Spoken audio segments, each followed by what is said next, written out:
I was actually tempted to pick JJ's multiple usages of the word cromulent.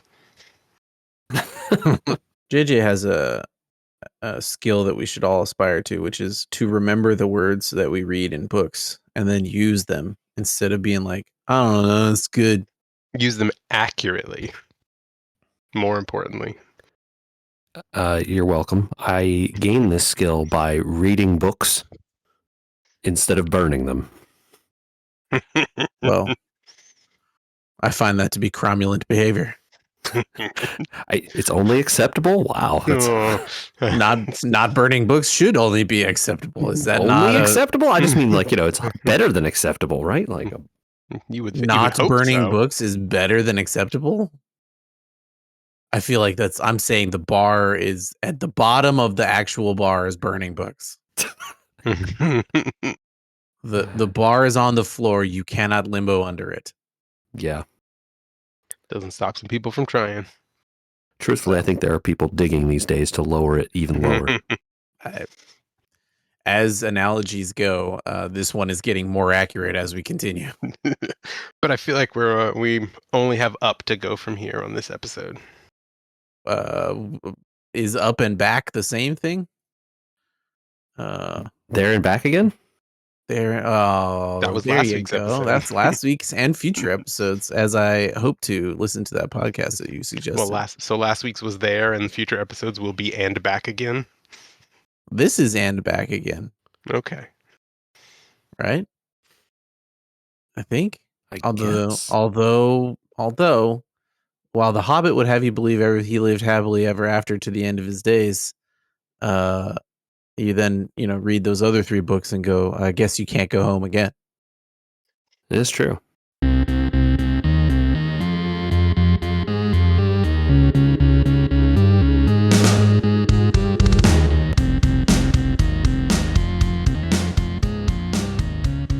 Hello and welcome to episode 483 of We Were Gamers, a podcast. That's correct. Yeah, that's it. That's the intro. That's the show. No. I think this is my favorite episode we do every year. Mostly because you guys are very patient with my waxing nostalgic. You always get deep on us. I get too deep usually. Last year I tried not to by picking a game and it didn't work out. Should I go through the list? I found it.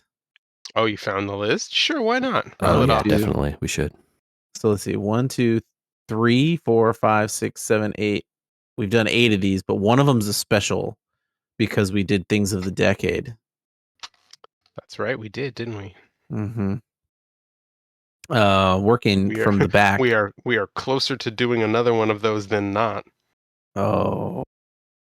Sorry to make us feel no old one liked hearing for that. a moment. Anyway, you were reading a list. Michael, Into the Breach.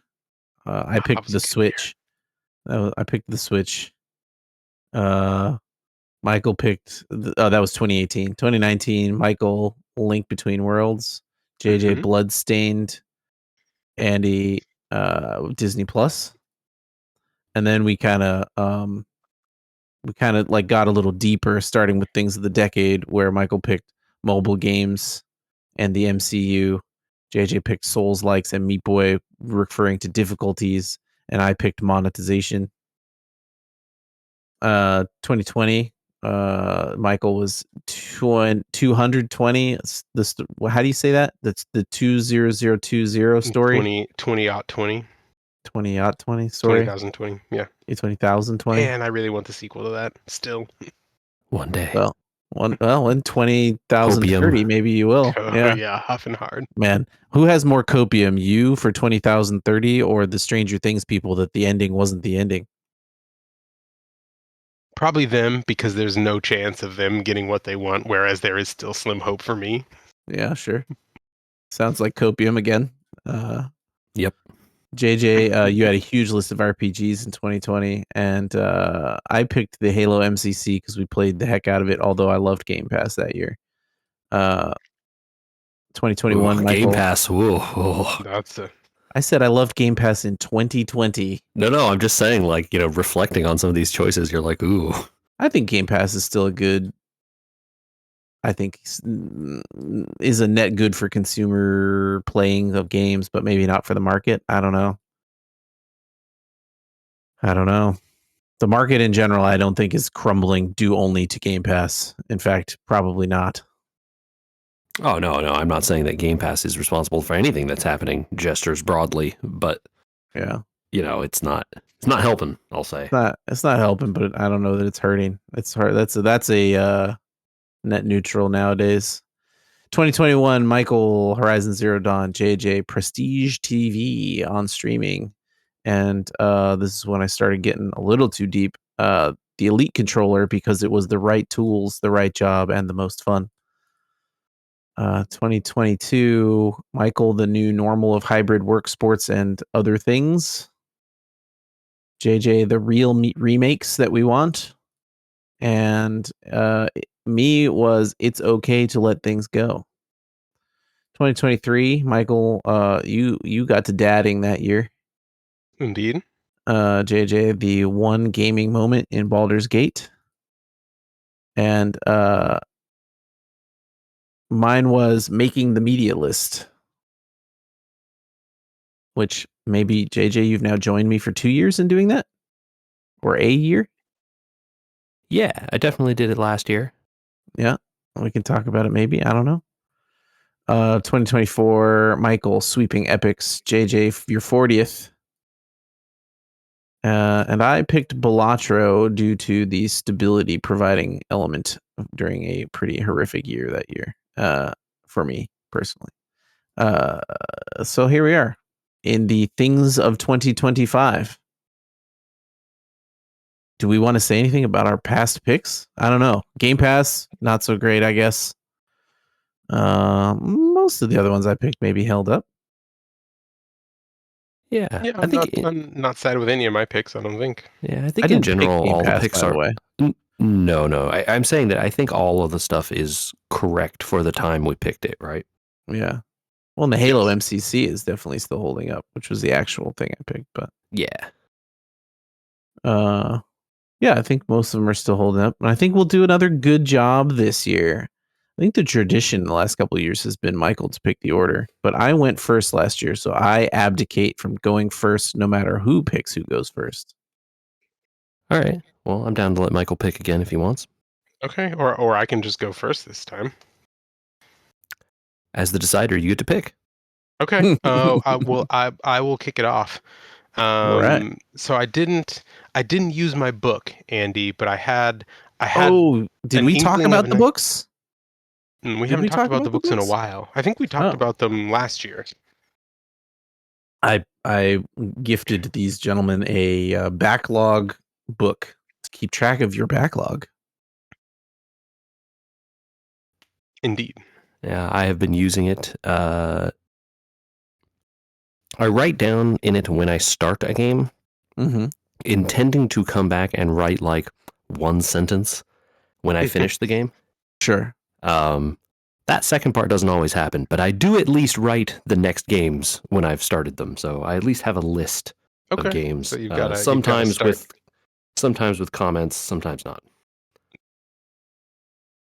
Okay. Okay. So yeah, I didn't use my book, but I did start to put together a list of the different types of media that I had consumed this year. Okay. Trying to figure out what I wanted my thing of the year to be, and You've kind of joined us in the logging the list situation. indeed, kind of a pattern I noticed emerging. So I'll give you a subset, the subset that I down selected, and they're kind of broken up into games, shows, and books. So the games were Horizon Forbidden West, Visions of Mana, Prince of Persia: The Lost Crown, Monument Valley 3, and Trails in the Sky First Chapter. Mm-hmm. Solid set. The Pretty shows good. were The Witcher Season 4, Star Wars Visions Season 3, and Invincible Season 3. And then the books were Wind and Truth, so Stormlight Archive Book 5, and the Book of Dust trilogy. So Philip Pullman's follow-up trilogy to his Dark Materials. And in looking at that subset of things, I realized that they all kind of had a common theme. And so my thing of the year for this past year, I'm going to call revisiting old friends, Oh, because they all fit in a theme of being franchises or book characters or shows that I have really enjoyed in the past and have had, shorter or longer time gaps since I last engaged with them. But going back over the list, I hit a lot of different ones over the course of the year that I really enjoyed revisiting. old media friends. Yeah. I like that. That's a really good answer, I think. I think it also speaks to not necessarily giving into nostalgia and just like rereading anything, and everything you've only ever read, and kind of just stagnating your impulses, right? A little bit better than that. It's curating your media list a little bit better than I think many people, including myself, do. Uh, into the things that you like, which is something I aspire to as well. Yeah. So, not to say that there weren't some new things mixed in there and that some of the new things were very good as well, but the majority this past year all kind of, you know, tugged on some memories and some heartstrings in lots of good ways. So, I've got a few more that are upcoming that I didn't quite get to in the past year. So JJ Dragonlance would definitely be at the top of the list for coming up next. Mm. Which Dragonlances are you going to do? The new trilogy? The new trilogy, now that all three books are written. Very curious to hear your takes on those. Very curious. Okay. Yep. So those will be the next books that I dive into now that I have finished the Rose Field. Did you find yourself when you went back to any of those being like, you know what? Yeah, never mind. Franchise Um, wise, I guess. the only one that I think I might have that I still enjoyed, but maybe not quite as much as the previous entries would be Monument Valley 3, maybe. Mm-hmm. Is it just Um, a little rehashy, maybe? Yeah, a little bit. And maybe that's a little bit unfair because they had grander plans for Monument Valley 3 with the quarterly update schedule that they were doing, and Mm-hmm. then it got dropped when Netflix games got shelved. So they Which never so got to finish, and I haven't looked into what is, if anything, is the plan to replace it or roll it out somewhere else. that's so weird because Netflix games is still a thing, even though they all said that they were gonna, like shut down, shelve it, do whatever. But Netflix games is still kind of a little bit out there and functioning. So I strange. think the thing that they stopped is like, we're going to stop commissioning big, like, Netflix games unique stuff. We're going to go talk to people who have apps that are already out there on the app Got stores it. or Got whatever it. and Okay. bring those in. Yeah, but if I try and at first it said no connectivity, so I'd have to try and sign in and see if it still plays and if there's any sort of an update in the app itself. I'm Huh. kind of curious. I enjoy uh old friends, as we can see by this podcast. I, I think I think Michael's thing of the year dovetails nicely into mine because as I was perusing my list here, so I didn't do a good job of keeping track of my books and my movies. Um, It's a hard thing to do, especially towards the end of the year when things get hectic and stuff. I find oh, myself going back and adding two or three at a time. like or TV Mhm. shows. I didn't even attempt. So a lot of so I can at least say I didn't rewatch any TV. So that's like all new stuff at least. It's in familiar genres like prestige TV stuff and a lot of the popular shows. But nothing like I didn't watch anything avant garde or anything. um, Sure. Yeah. Movies. I saw several new movies this year. I liked some of them and not others, but I generally had a good time. Well, again, we didn't break any ground there, I don't think. I talked in the previous podcasts about some of the stuff we've been doing since the new year, and that has been, although I guess a couple of those technically fell last year. So those are more in the vein of the stuff Michael was talking about, sort of looking back on old popular movies that maybe I missed or whatever. And that's been really good. Yeah. But gaming wise, I'll go through the list I have of games I played this year really quick. Horizon Forbidden West, Final Fantasy VII Rebirth, Suikoden 1, Suikoden 2, The Legend of Heroes Trails Through Daybreak 2, Heroes of Might and Magic 3, Clair Obscur Expedition 33, Warhammer 40k Dawn of War, Hollow Knight Silksong, Final Fantasy Tactics The Evilise Chronicles, Total War Warhammer, Total War Warhammer 3, Puzzle Quest Immortal Edition, and I'm forgetting one. Space Marine 2. Oh, yeah, Space Marine 2, which I played the previous year, but also played this year. Nice. Oh, and then Trails in the Sky First Chapter, which I haven't finished yet, but I'm going to pretty soon. That is an impressive amount of hours. The difference is a lot of those games I've played before. And so the thing that Michael was saying really rang true to me was like, hey, a bunch of these games are either very similar to games I've played. Horizon Forbidden West, very similar to Horizon Zero Dawn.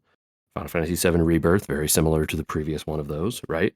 Mm-hmm. Suikoden 1 and 2 literally are remasters of those two games and play exactly the same, minus like a few very minor updates around the edges. Trails game plays like a Trails game. Heroes of Might and Magic 3 literally is an old game that's still out there. Expedition 33 is probably the most unique thing on the list. And new. New, yeah. Warhammer 40k Dawn of War, that's still that game, although the remaster was very fun. Hollow Knight is still Hollow Knight, as Michael is discovering. Indeed. Silksong is Silksong. That's a new one. That was very good. But, Final Fantasy Tactics Evilise Chronicles is a remaster of that game. Total War Warhammer 1 and 3 are both old games, so there was definitely a lot of theme of looking back. And I didn't get as deep as Michael in, picking out like a theme among my things. But I think the thing that stood out to me the most this year is remasters that I'd been waiting for a long time. Okay. Yeah, that's a good one. I like that. It's surprising without Final Fantasy VII Remaster on your list. Yeah, I mean, the Final Fantasy VII Rebirth, is not a remaster, but it is sort of a retelling of part of that story. Although, if you made me make a top 5, I don't think that would even be on it. Yeah, truthfully. I heard that about a lot of that. Yeah, I very much enjoyed my time playing that game, but it is so long. Mm-hmm. And I play the Trails games, okay? Those are like 80 to 100 hour RPGs. I understand. You know what long is. Yeah, but I enjoy the long there. I have no patience for the long in that game. I just don't know why that is. I could not tell you. Interesting. But, I think the single best game I played last year was Expedition 33. Mm-hmm. But I don't think that that's my thing of the year because I spent so much more time in the remakes of Suikoden 1 and 2 and Final Fantasy Tactics. And those, the Tactics one in specific, and the Suikoden ones also, but is that Tactics remaster is really good, you guys. And the voice acting brings it up to a new level. It makes the story so much clearer and easier to follow. Yeah. For sure. And not that the War of the Lions version of that game didn't do a good job, but it made, the old-timey English and stuff in that really sort of, it made it more work to read. And the original game is very poorly translated and difficult to follow for those sorts of reasons, right? Right. Whereas this feels it's using some of the old-timey stuff. It's just localized in a much better way. And plus you have the voice acting to oh, you can tell he's being sarcastic here. Or right. Oh, you can hear their this they're really sad that they have to reveal this information, or that kind of stuff. It really, the emotion in the voice really brings it to a new level. The performance, Yeah, Right. yeah. Sometimes when you have a translation that is not the best, it is hard to have the proper tone conveyed just from the reading of it, as opposed to hearing it spoken out loud. Absolutely. And for the people who don't want that, they have the original game there, which is awesome, right? Do you think, or do you know? I guess this is something you may know because you looked into this game a lot. Did they go back to the original director and say like, "Hey, this was in the script. How would this character say this type of thing?" Or did they just sort of wing it? So I believe the original director was, I don't know that he was involved in the creation of this game, but I Okay. believe he was, because he's an older man at this point, right?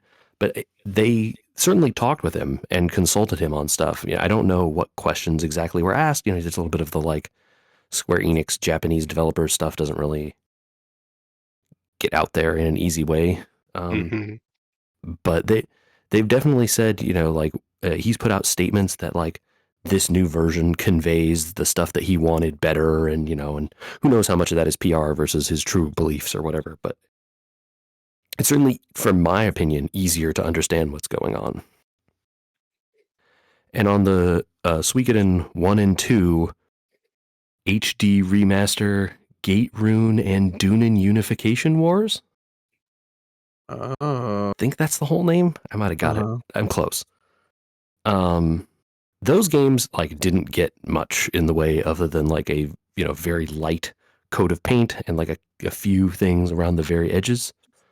But those games have been inaccessible for forever. Like you could play those games on PS3 and Vita, like the PlayStation Store had them, Right. or discs from PS1. That's it. Wow. And they were not available anywhere else until this came out.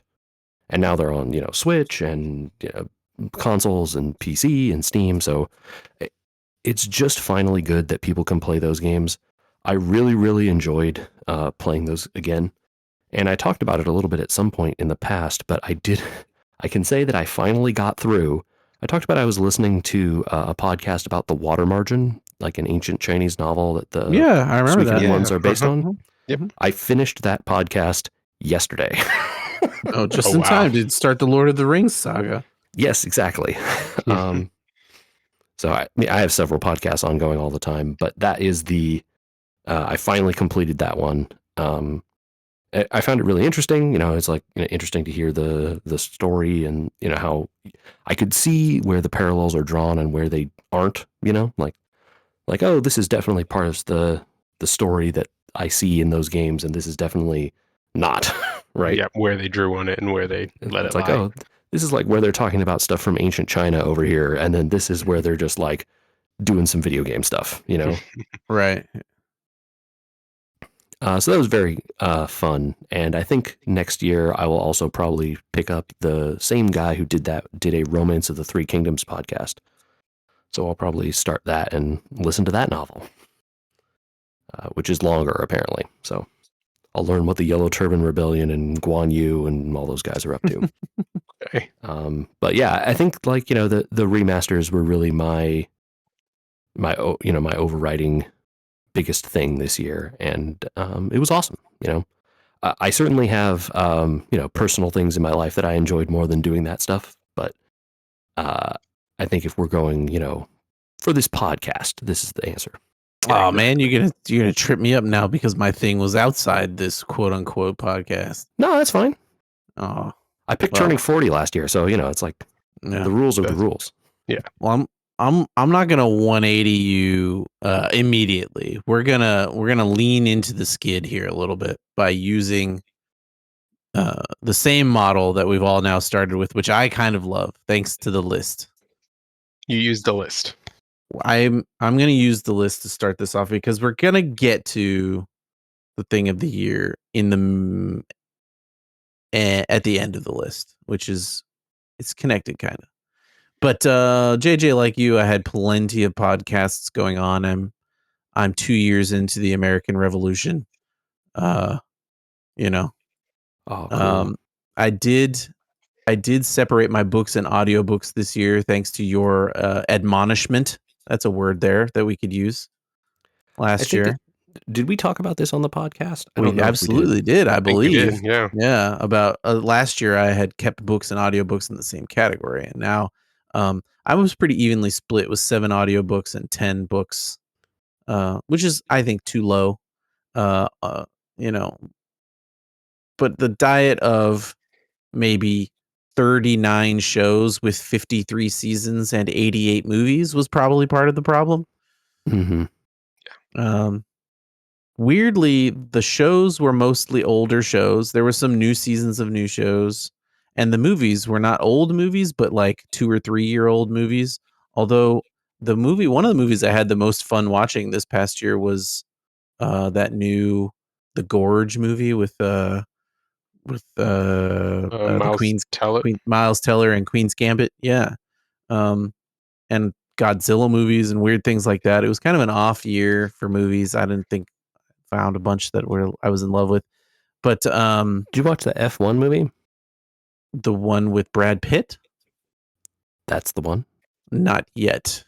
I Okay. wasn't chasing new films yet. It's on my list. I keep a list of things I didn't get to yet for the next year. You know? I was just Um, curious. Yeah, Yeah, it's we'll talk about it whenever I watch it. Did you watch it? I did. We saw it in the theater. Yeah. Oh, okay. I'll get on it faster than, you know. I hope to stick to this list of things that I want to watch better than I did last year. I didn't really cross many off. And watching 53 seasons worth of TV was an unnecessary amount of TV because some back of the envelope math here says it's like 426 hours that I could have spared by like rearranging what I was doing. And that would have helped with only having actually played 9 games last year, which is terrible. Terrible. Horrible. Yeah. I think the clear standout in those 9 games actually is weirdly Astrobot. It's so much fun. It's so lighthearted. Same as when Astro's Playroom came out. Same exact thing. Um, That but game was very high on a bunch of lists the year it came out, so I Yeah, fully it was. believe that that's like, yeah. yeah. Um, I'm doing some back of the envelope math. I'm thinking I had like 400 hours worth of TV and movies that I could have easily curated into, I don't know, what is that, like 15 RPGs worth of games? A list approximately the size of mine. Yeah, probably could easily rearrange. I did, however, spend I don't know how many, and I wanted to talk to you about this, JJ. How many hours was it? Like 9 hours on LA Noire That's true. watching. I did watch that too. Yeah. How do you feel this much later about that time we spent on that? Was it quote unquote worth it? It was an interesting art project that I viewed. Yeah, I feel like I sat in an art gallery for a few hours a day. Yes, absolutely. That's the exact way I think about it. Performance art gallery. And, that's good sometimes. I have nothing against art. It can be enriching, sure. Yeah. Not even enriching, right? It could be, I guess enriching is a great word because educational is part of enriching. And entertaining too at times, right? But it is in the vein of some of the other stuff that channel has done. Yeah. This was not in that same vein. And some of those other ones were profound in ways. This was not. This is a challenge to ourselves and a challenge to what he had made before, maybe. Yeah, maybe. And he was doing a different thing. He wanted to do something else as an artist doing art. That's his choice. I didn't keep track of my YouTube watch amount of time, but I know it's extremely high. My entire diet of YouTube this year was like Magic the Gathering and Arc Raiders videos. And a lot of that was watching Commander at Home and other things like that, where the episodes are an hour long at least. Yeah, I wouldn't even claim my number is like extraordinarily high. Yeah, so I know I can fit in more games next year.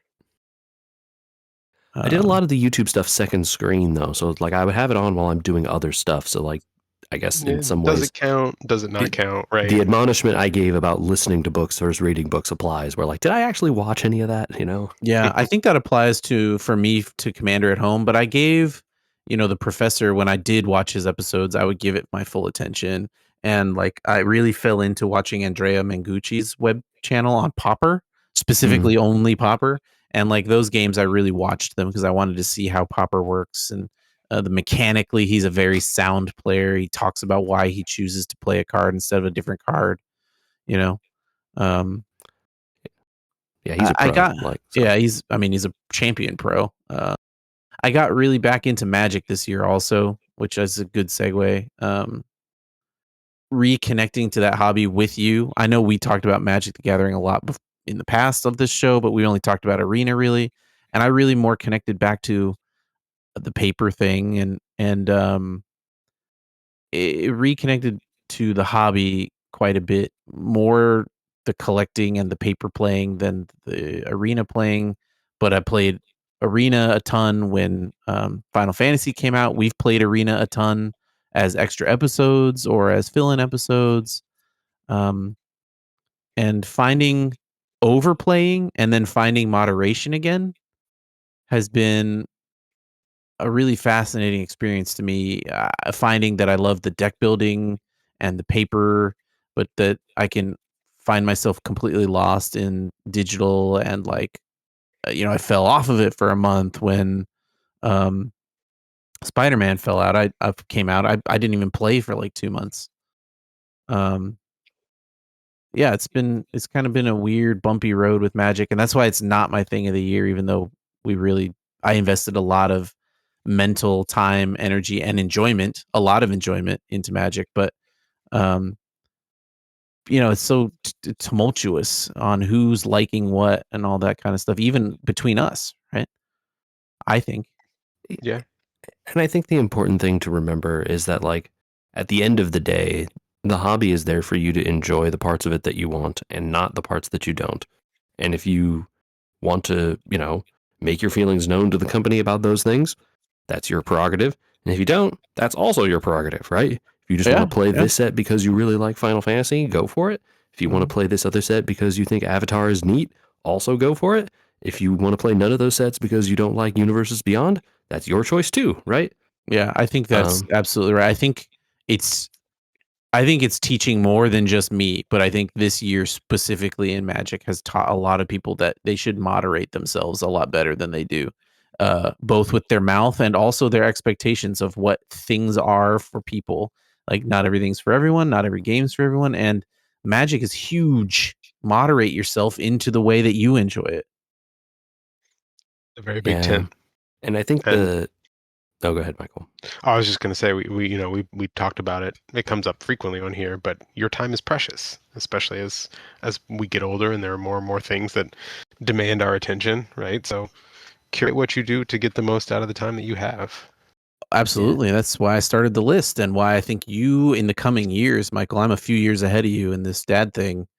And you're going to not regret spending more time doing the things your kids are doing and For sure. spending a lot. And this dovetails so well into what I'm going to talk about, and doing the things you're going to do as a family and Hmm. how much time they're going to take from sitting around watching TV, sitting around watching movies, playing video games, doing all those things.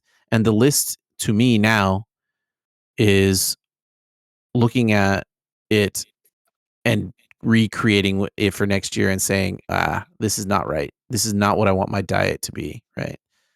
Um, with that precious time. And I had found myself at the end of this year, actually at 2025, really feeling perpetually exhausted. And I kind of looked back at this list and I wondered why. And I found something that's not on there that I really need to add for next year. Because I didn't feel like this would have made me tired. What made me tired?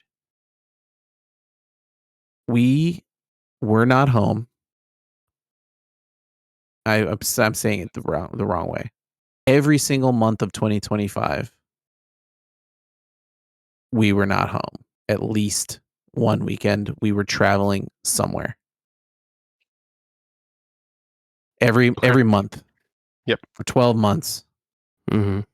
Travel, doing activities with kids, doing travel for kids things, doing family travel, doing camping, doing something this past year.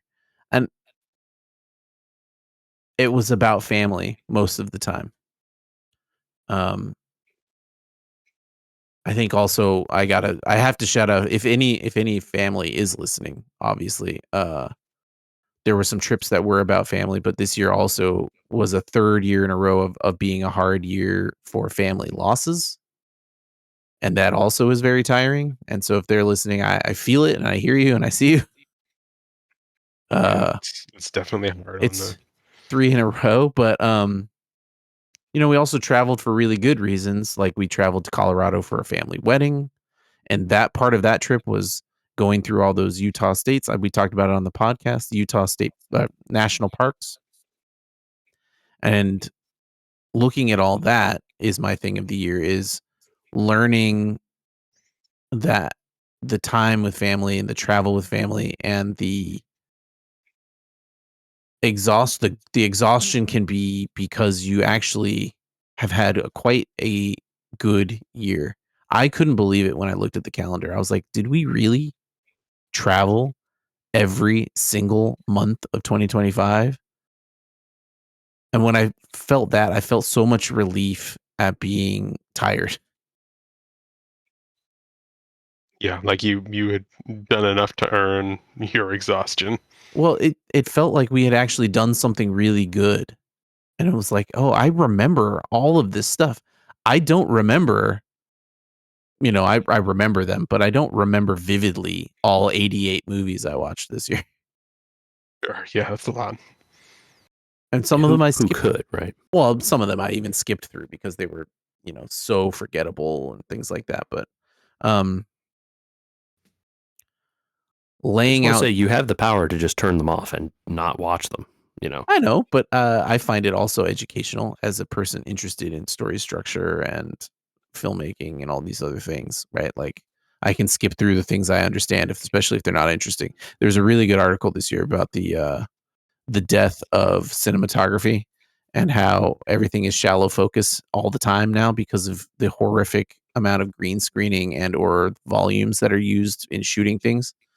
Um, and that's something I started to notice, and when I started to see it in films, I would like skip through scenes because it's like this is not interesting anymore. Um, there's a lot of that kind of educational, interesting pattern stuff that I wanted to see, but yeah. Um, thing of the year, I guess, weirdly travel, but also educating yourself about where you're spending your time and using it for experiences out in the world is exhausting but rewarding in a weird way. Uh, I know we all have been doing those things and gone through travel, and I know JJ, one of those things you were thinking about, right? Your trips Yeah, those trips outside of were work. absolutely the best thing I personally experienced last year Yeah, for sure. yeah. So I'm stealing your thing you didn't use, and I'm using it. That's good. Nice. Andy, have obviously the family stuff you can't avoid. But have you guys as a family talked about like, hey, this is like overwhelming. This is too much for us, or is it not that it was the travel isn't the problem. The problem is the travel and doing this other stuff. I'm just trying I, to understand. that's a fantastic question because I'm starting to wonder if, and it's like a weird, sad thing to say, but like the other stuff is somewhat becoming the new normal, right? Like we're aging. It's a weird thing to say, but we're aging, and not just deaths, but other things are going to happen in our lives going forward that are profoundly time sensitive, exhausting, and mentally and physically are going to wear you out faster. You know, everything's on us as it goes forward, right?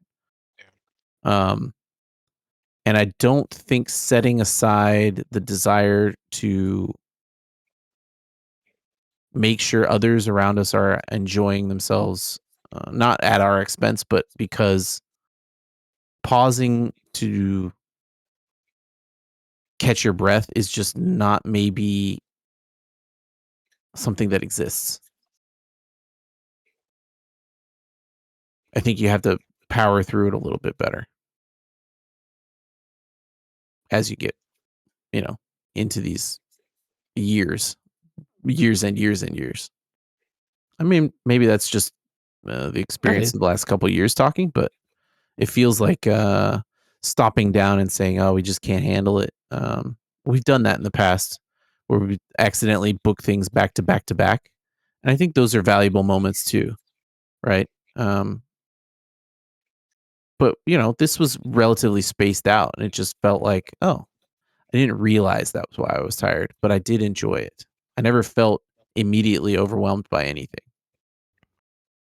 All right. I was just curious. Sure. It's like to get long stretches of time at home is also needed to have a rhythm, in Yeah. your home life as well as in, Trust me. doing activities and stuff. So, Oh, trust me, this last 3 weeks was like, we gotta get back in a routine.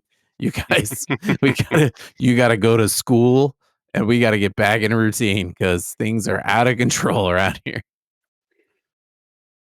That was time at home and travel. Um, I don't know. I don't know how to specifically mark, one moment as the things of the year. I can picture moments of travel like standing in Arches National Park or being in that picturesque, gigantic window that uh, his sister-in-law got married in. You know, standing looking at the Colorado mountains and moments like that. So, you know, making moments is the thing of the year. I don't know, but in some ways, though, isn't that the thing of the year every year? So, like, that's a little bit of a I'm cheating. yeah, but like, I'm cheating. Not cheating, but not maybe cheating, but just like, a given. yeah. Oh, Yeah. interesting. I don't know. But like, you can definitely pick the moment of, going to Arches or the wedding or whatever. Like that's absolutely reasonable, I right? see. But I see. every year making memories is like, well, if you're not doing that, aren't you dead? Like, I don't think people do. I was reading a thing about mental perception, and everyone says the time flies, right? As you get older, it goes faster and faster. And there's a interesting take on it, which was like, you're not making as many memories. You go to work, and if you can remember what you did 2 weeks ago at work, specifically, like when you came in, when you sat down, how you got your coffee, what you got for lunch that day, You're not you're busy enough. you're not well, yeah, that's what you're your boss says for sure. those memories fly from you and get erased because they're not novel. And that's why time is flying, is because your memories are fewer and further between in terms of what's getting wiped for importance. Yeah, okay. I, Mm. I I could believe it. I have no idea if that's backed up by science or not, but I don't know if it is it either. It's an it interesting feels theory. anecdotally reasonable. It does feel that way, right? And it feels like an interesting explanation for something that we all are starting to experience. Um, so challenging yourself to make those memories is maybe the thing of the year. Yeah, But that's I great. like that. I'm also going to drop something on you at the end here that I didn't prepare you for, which is Uh, that my travel this year exposed something that I want to get better at. And it involves that 9-game fiasco, which is I love the Game Boy. I loved the Game Gear. I have an analog pocket and a Steam Deck and a bazillion games for all of them. You know how many times I used my Steam Deck this year? Probably as many times as I used my actual PC. Yeah, like twice. Yeah, Uh-huh. that'd be about right. Uh-huh. I brought it with me towards the end of the year as I realized my mistakes. But I am going to say that in the things of the year episodes going forward, and in a way to rein in the ridiculousness of my things of the year, I'm going to, and I encourage you guys to, pick a concrete 2026 improvement, not a resolution, but something I'm going to do. And for me, gaming on the go 2026 improvement. I'm going to take my Analog Pocket and or Meiyu Mini or my Steam Deck as many places as it makes sense and use the freaking thing and get over 9 games that way, because I definitely had multiple nights camping or other places where I could have sat at the fire and played a game for an hour or two. Dispatch episodes are about 1 hour long. I already installed it. It's sitting at your bedside table. You know what are only a couple of minutes long? Baba is you levels. Ooh. You do that on a at least deck? to start. I would do that on a deck. Yeah. Yeah, because all you need is a D-pad. Yeah. Oh, I was wondering if you needed like a mouse to drag things. No, No, it's all push. Oh, Your character physically pushing things around the screen, so all you need is a D-pad. okay. Well, until you get full. you'll find it out. But yeah, I think that's a great resolution, Andy. I think it's just an easy an easy thing. I don't want to pick something crazy. I'm not like trying to be out here like you need to come up with a resolution to change your life. But I do want to like tackle like going on a trip and being like, "Oh, you know what? I did play, 3 hours of a game on this trip. I loved it and I'm going to play the heck out of it when I get home." Or like I played 3 hours of that game on that trip and I'm going to quit it. That's a Yeah. thing that can Yeah. happen. There was so much time in Mammoth at night when I could not like get to bed, but everyone was already asleep. Yeah. Yeah, that would have been perfect time. On our trips, we took a laptop with us this year, and most of the hotels had Wi-Fi or hookups to TVs, and we streamed a bunch of TV shows. I think we watched the entirety of Clarkson's Farm. Nice. Various nights on TVs, on the trips and stuff. I played games on my phone while I was in the bus on places because, what are you going to do driving 45 minutes? Like, yes, I'm going to look at the Italian countryside for a while, but at some point, it's still the same olive rows, I remember that. I remember that in Korea where it was like I tried to force myself to look out the window. I'm in Korea. I got to look at all this countryside and these cities and everything else. And it was like at a certain point, an hour into the train trip, everything looked the same and we weren't stopping anywhere. So yeah. And then, I also had books, right? And so I read those, similar reasons. So, I think I don't know that I have any improvements I'm willing to do on air. okay. I think I need some more time to consider, but I really do like the idea. I was thinking a snap picks could be a thing, but that's okay.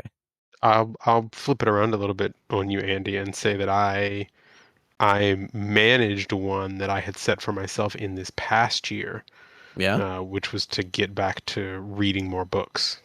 Oh, well, yeah. I failed at that. That's a resolution. Right? That was to me that was a resolution and I tried it and I failed at it. Actually, it's not true. I did read more books than last year, but I didn't read as many as I thought I would. It was in the same sort of vein as your idea of carrying the mobile gaming around with you more places. Just the idea of like, I can put a reader app on my phone and just take books with me wherever I am, and I can read a chapter at a time. When I have 5 or 10 minutes. Rather than trying to like carve out a long space to just like sit and devote extended time to reading. I could little bits and pieces here. It all kind of adds up. I have gotten Stephen King just walked around with books all the time. Yeah, I have gotten pretty good at carrying my Kindle around places. I have a relatively old Kindle at this point with one of the e-ink screens, but I have been. I'm pretty good at carrying that thing places, I'm going to the haircut and I have to sit and wait for the other person to finish. All right, we're reading a chapter, Yep. like just that kind of stuff. because it's been funny as I've tried to sit down and do the Lord of the Rings reading. I have tried to not do that, and because I have physical books of those, right? Not my Kindle, and so like I'm trying to make time at night where I sit and I read. Not critically is the wrong word, but hold the book in your hands and flip a page. Yeah, and I'm finding that I'm slower. I can read faster on the Kindle than I can on this thing.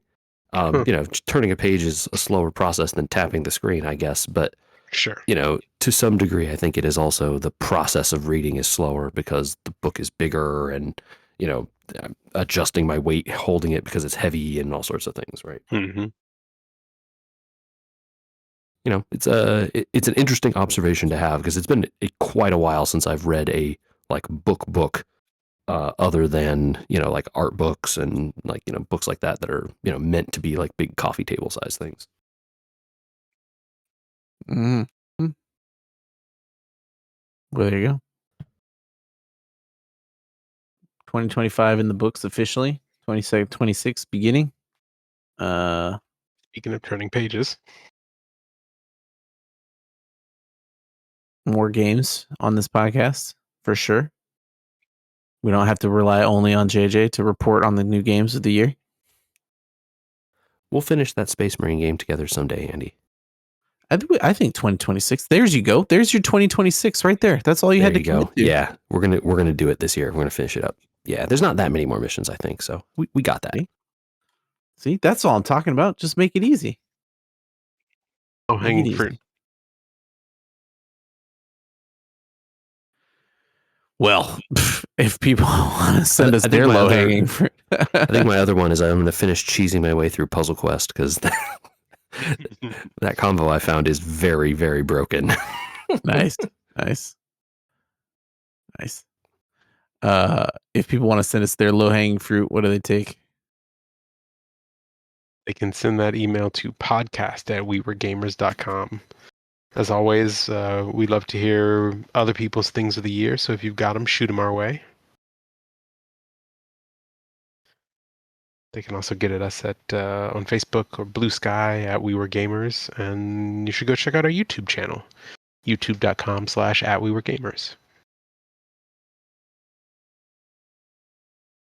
Well, here's 2026, you guys. Oh God, another Trails game is coming out in 3 days. Gear up, JJ.